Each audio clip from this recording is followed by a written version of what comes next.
how to apply RCMA foundation. Well, of course, we're going to start with a clean face, and that's just the palette there. But we're going to go in and clean our face and then prep it using these are just the products that I use after my face has been washed and cleansed and toned and everything. And those are just the products that I use to help prep my skin for get it ready for the foundation. And here you just see me ranting about properly cleansing your skin and whatnot, and how the benefits of exfoliating and microdermabrasion helps to really prep your skin for this foundation. What I have on now is that fresh mask that you're seeing that helps hydrate and tone your skin at the same time. You can find it at Sephora or Sephora.com. Either way, I highly recommend it. It's an awesome mask.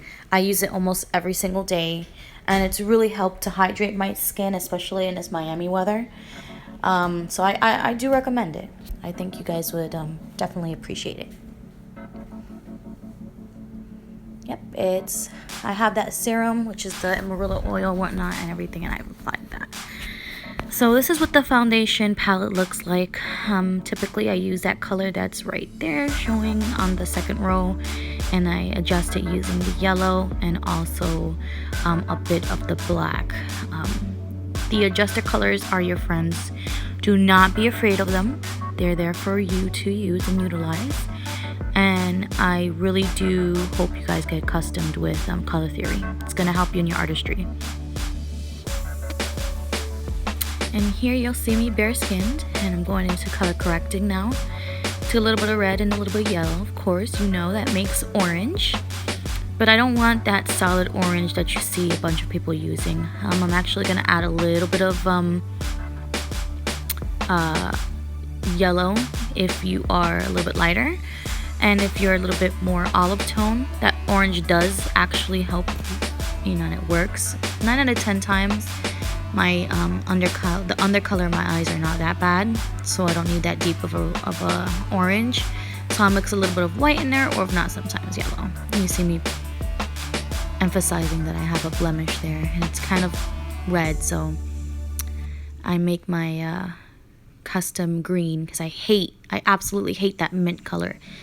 It looks super disgusting, and it actually makes you look ashy. Don't use that. Custom mix, always custom mix.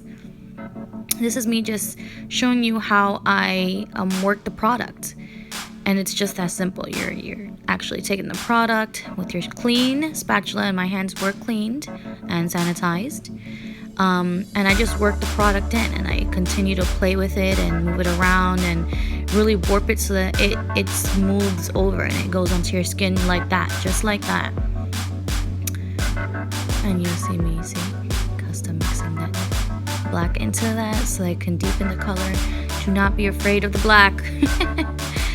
I know a lot of people are like, what the hell am I going to use this black for? It's actually really it's actually very helpful, because a lot of times we need to just have that pinch of darkness, and you don't want to take a whole nother dark color. It actually alters everything, and yada yada yada.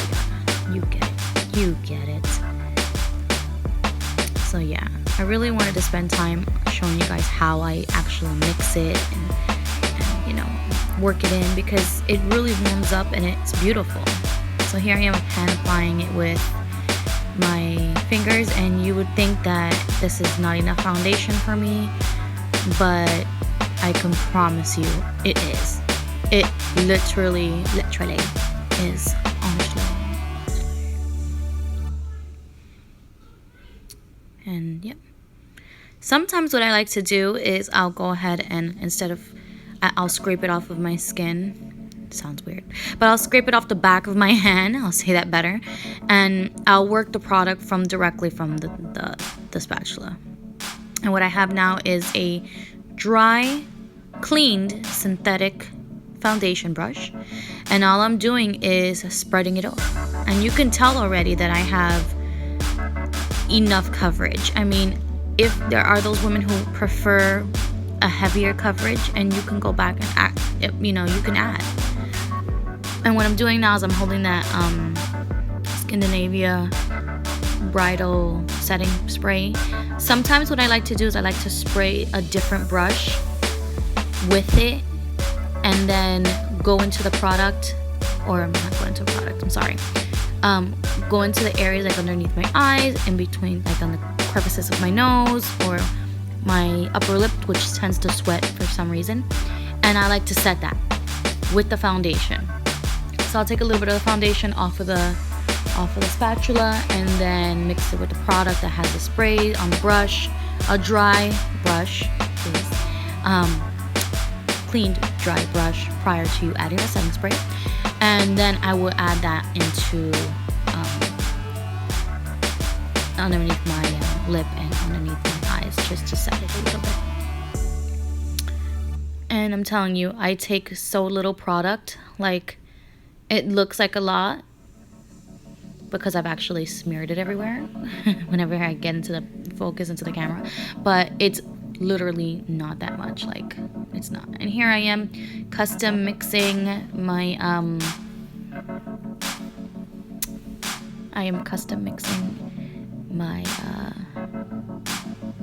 highlight.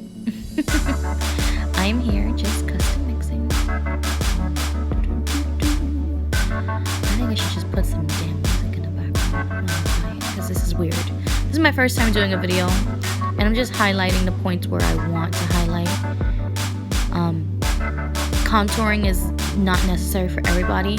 I did do it in this video, but I decided to cut it out because it was lengthy, and I'll save that for another time.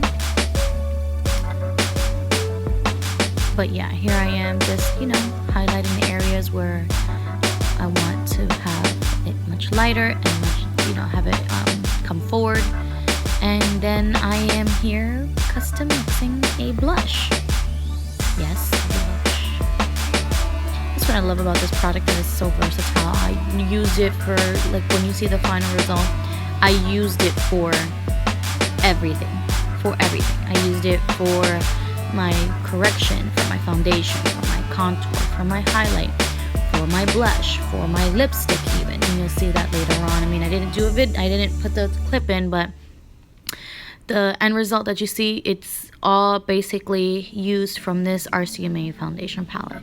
And once you get to know it, literally you'll start to love it, because I reach for it more often than I thought I would. I didn't use any of the thinner because it changes the consistency and I wanted that heavier coverage, so I opted not to do that. But if you do, use it sparingly, and yeah, just learn your craft. It's so much fun. You got the makeup, play with it. So here I am spreading out the blush that I just made, and I love that color. I love it. And excuse me, I look a little yellow because my light is kind of a yellow tone, so it sucks. But there I am applying moisturizer to my lips so I could receive the lipstick. Again, moisture. And then what I do is I blot that off and I go in and I do the lipstick. So there you see I have my lipstick that I custom made. And here I am going to show you, those are my brushes. Any brushes that I have used are mine, and the ones that are not, they get deep cleaned. So I took some RCMA No Color powder and I lightly dusted it all over the place, lightly set it in place. And when I say lightly, I mean I don't use that much powder. Like, literally, you can see the brush is like has barely any powder on it. It's important to not cake on that powder, ladies, because it doesn't look cute. It really doesn't. I'm just going over it one more time. I like to feel my face, excuse me, and check the places that I feel like have not been set and go back over them. Then ultimately, I like to buff it all in together. Give it one clean sweep, which I didn't show here at the end because, again, this video was super lengthy. Like, when I was recording, it was like 8 minutes, and I was like, holy crap, that's too much. So yeah, and then you go in and you can set it with a setting spray. My favorite setting spray usually is Benign Final Seal, or if not, the PPI Green Marble. But for this sake, I just use the same setting spray before. And that's it. Hope you guys liked it. Enjoy.